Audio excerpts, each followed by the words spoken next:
एक जिंदा सांप राजा की लड़की के पेट में रहता था। सांप ने राजा की लड़की को अपने वश में किया हुआ था। जब रात होती तो वो कुछ देर के लिए राजकुमारी के मुख से बाहर निकलकर जंगल की तरफ चला जाता और सुबह होने से पहले ही वो फिर से उसके अंदर चला जाता। राजकुमारी इस बात से बिल्कुल अनजान थी कि उसके अंदर एक सांप ने डेरा डाला हुआ है। अनजाने में वो पूरी तरह से उस नाग के वश में थी। राजमहल में किसी को भी इस बात की भनक तक नहीं थी कि राजकुमारी के अंदर एक 7 फुट का सांप रहता है। सभी यही समझते कि पता नहीं राजकुमारी को क्या बीमारी लग गई जिसके कारण वो हमेशा अचेत रहती है। बड़े से बड़े वैद्य और हकीम भी इस बात का पता नहीं लगा पाए। लखन जब राजमहल के अंदर गया तो उसने देखा कि वहां पर बहुत सारे वैद्य और हकीम राजकुमारी को ठीक करने के लिए लगे हुए हैं। एक कोने में खड़े होकर चुपचाप लखन ये सारा माजरा देखने लगा। जब शाम का समय हुआ तो सभी हकीम और वैद्य धीरे धीरे करके वहां से चले गए। तब लखन राजा के मंत्री के पास गया और बोला, मंत्री महोदय, सभी अपना प्रयास कर चुके हैं, अब एक मौका मुझे भी दिया जाए। लखन की बात सुन मंत्री उसे अपने साथ ले राजा के पास जाता है और लखन का प्रस्ताव राजा के सामने रखता है।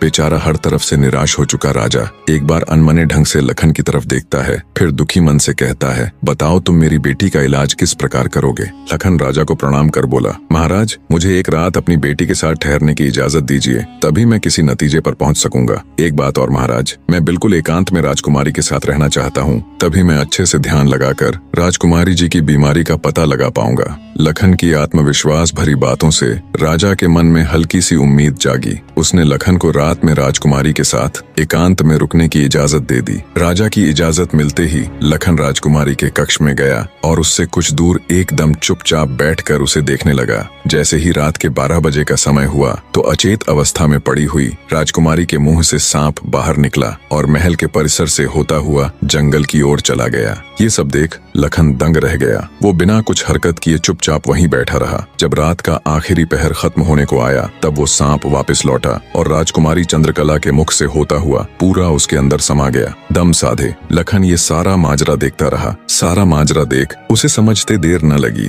कि राजकुमारी की सारी बीमारी की जड़ ये सांप ही है। सुबह हुई तो राजा चंद्रसेन डर और बेसब्री के मिश्रित भावों के साथ लंबे लंबे कदम रखता हुआ अपने मंत्री के साथ राजकुमारी के कमरे में आया और बेसब्री से उसने लखन से पूछा, बताओ लड़के, तुम किस नतीजे पर पहुंचे? क्या मेरी बेटी ठीक हो जाएगी? लखन बोला, महाराज, मुझे राजकुमारी की बीमारी का पता चल गया है और ईश्वर ने चाहा तो वो जरूर ठीक हो जाएगी। आप मुझे एक रात का समय और दीजिए और मेरे लिए एक तलवार, एक मिट्टी से भरी हुई बड़ी सी बाल्टी का इंतजाम कर दीजिए। लखन की बात सुन राजा को बहुत सुकून मिला। उसने मंत्री को लखन के द्वारा मांगा गया सारा सामान उसे देने का निर्देश दिया। अब सभी को इंतजार था तो बस रात का।